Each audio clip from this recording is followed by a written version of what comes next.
अस्सलाम वालेकुम। क्लास 9 का हमारा केमिस्ट्री का लेक्चर है। आज चैप्टर नंबर 5 हम पढ़ रहे थे बॉइलिंग पॉइंट के बारे में।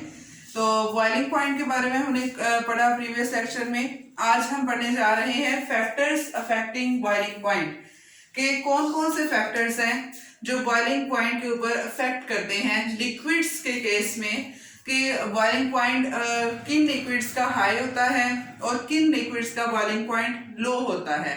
फैक्टर्स आज हमने पढ़ने हैं। सबसे पहला फैक्टर है इंटरमॉलिक्यूलर फोर्सेस।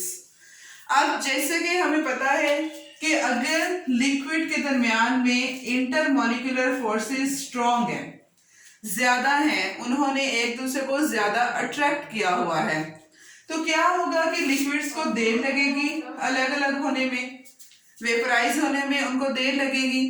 तो जब उनको वेपराइज होने में देर लगेगी तो जो वेपर प्रेशर है वो एक्सटर्नल प्रेशर के इक्वल देर में आएगा। मतलब इतनी जल्दी वेपर प्रेशर एक्सटर्नल प्रेशर के इक्वल नहीं आएगा। क्यों? क्योंकि लिक्विड्स के दरमियान इंटरमॉलिक्यूलर फोर्सेस बहुत ज्यादा स्ट्रॉन्ग है। जब इंटरमॉलिक्यूलर फोर्सेस स्ट्रॉन्ग हैं तो फिर लिक्विड्स को अलग होने में ज्यादा टेम्परेचर चाहिए। तो जिसकी वजह से जो लिक्विड्स जिनमें स्ट्रॉन्ग इंटरमॉलिक्यूलर फोर्सेस होती हैं उनका बॉइलिंग पॉइंट हाई होता है। उसके मुकाबले में जो लिक्विड जिनमें वीक इंटरमॉलिक्यूलर फोर्सेस होती हैं उनका बॉइलिंग पॉइंट लो होता है। जैसे हम एग्जांपल इसमें हम दें, अगर तो जैसे वाटर है, अगर हम इसका जो है वो स्ट्रक्चर देखें, वाटर में दो हाइड्रोजन बॉन्डिंग्स पाई जा रही हैं, एक ये और एक हाइड्रोजन बॉन्डिंग ये वाली। अब ये एक वाटर का मॉलिक्यूल है, यहां पर इसी तरह से दूसरा वाटर का मॉलिक्यूल होगा, फिर इस तरह से आगे एक वाटर मॉलिक्यूल होगा। अब इनके दरमियान हाइड्रोजन बॉन्डिंग है, स्ट्रॉन्ग इंटरमॉलिक्यूलर फोर्स है, जिसकी वजह से जो वाटर है उसका बॉइलिंग पॉइंट 100 डिग्री है। उसके मुकाबले में अब हम एक और लिक्विड लेते हैं, अल्कोहल CH3OH। इसमें बस एक हाइड्रोजन बॉन्डिंग पाई जा रही है, इसमें दो है। उसके मुकाबले में यहाँ पे वीक है अल्कोहल में। तो यहाँ पे अल्कोहल का बॉइलिंग वाटर का 100 डिग्री बॉइलिंग पॉइंट है, अल्कोहल का बॉइलिंग पॉइंट उससे कम है, 78 डिग्री है। अब उसके बाद हम अगर एक और लिक्विड देखें, ईथर को देखें, तो ईथर के स्ट्रक्चर में आपको कोई भी हाइड्रोजन बॉन्डिंग नजर नहीं आ रही। इसका मतलब ईथर का जो मॉलिक्यूल्स हैं वो इतने स्ट्रांगली एक दूसरे के अट्रैक्ट नहीं हैं और एज ए रिजल्ट क्या होगा, वो जल्दी वेपराइज होंगे। जैसे अगर हम वाटर और एसीटोन को रखें तो क्या होगा कि एक साइड में हमने वाटर रखा है एक कप में हमने एसीटोन डाल के रखा हुआ है। जो नेल पॉलिश रिमूवर है आप उसको वो भी ले सकते हैं क्योंकि उसमें एसीटोन होता है। तो उन दोनों को अगर हमने अनकवर किया हुआ है, अब एसीटोन जल्दी से उठ जाएगा, वेपराइज हो जाएगा, वेपर्स में चेंज हो जाएगा।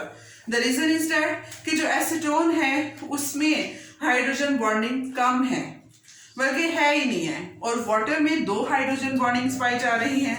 मॉलिक्यूल स्ट्रांगली अट्रैक्ट हैं, जिनकी वजह से उन्हें अलग अलग होते देर लग रही है, वो देर में वेपराइज होंगे और फिर ज्यादा टेम्परेचर पे वेपर प्रेशर एक्सटर्नल प्रेशर के इक्वल आएगा और इस वजह से उनका बॉइलिंग पॉइंट हाई होगा।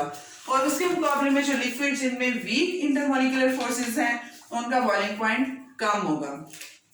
नेक्स्ट है नेचर ऑफ लिक्विड, कि नेचर ऑफ लिक्विड किस तरह से बॉइलिंग पॉइंट पे इफेक्ट करती है। अब ये भी आपको खुद पता होना चाहिए कि जैसे पोलर लिक्विड्स हैं, पोलर लिक्विड्स में पोल्स प्रेजेंट है, opposite poles, positive pole, negative pole. अब उसमें भी हम यही एग्जांपल वाटर की ले लें कि वाटर एक पोलर लिक्विड है, इसमें पोल्स प्रेजेंट हैं।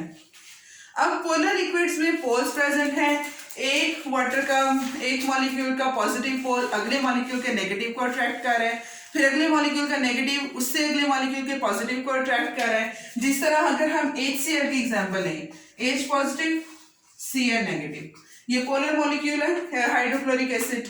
अब एक का नेगेटिव, एक HCl का नेगेटिव पोल है, अब वो क्या करेगा, अगले HCl के पॉजिटिव पोल को अट्रैक्ट करेगा, फिर अगले का नेगेटिव उससे अगले के पॉजिटिव को अट्रैक्ट करेगा। इस तरह ये स्ट्रांगली अट्रैक्टेड है। अलग अलग होने में मॉलिक्यूल्स टाइम लेंगे, और वेपर प्रेशर हमारे पास इतनी जल्दी एक्सटर्नल प्रेशर के इक्वल नहीं आएगा और इनका बॉइलिंग पॉइंट हाई होगा।